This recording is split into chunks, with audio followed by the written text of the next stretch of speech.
बियाहवा बोलाई गे छौड़ी की करो दुल्हा। अच्छा ऐसा बात हो।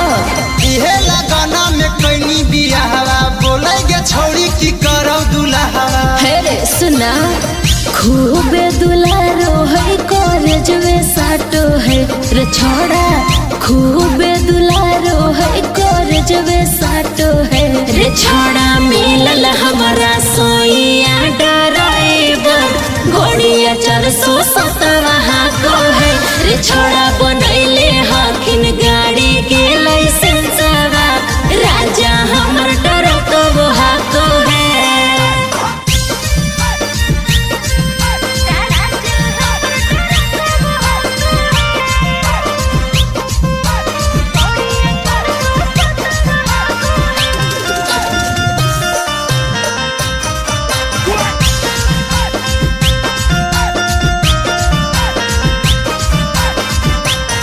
रोज गया नवादा चलावे जाम लगे तो हौरन दबावे।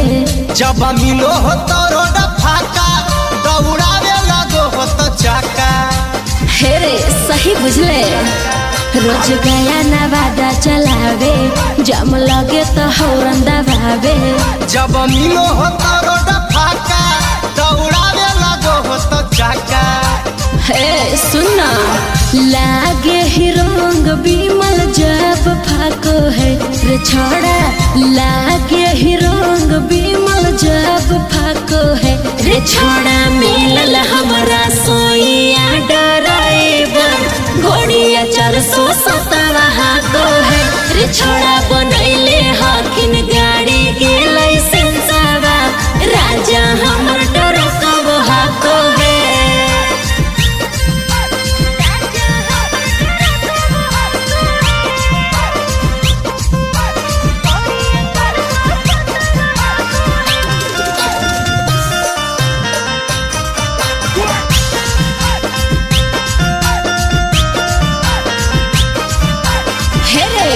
जब आबो हखिन राजा घरा तब कनखी से कर इशारा।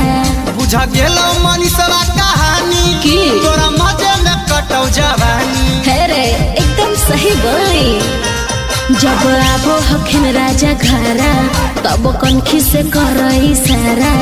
बुझा गेलो मनीषवा कहानी तोरा मजे में कटौ जवानी। अच्छा कब सतर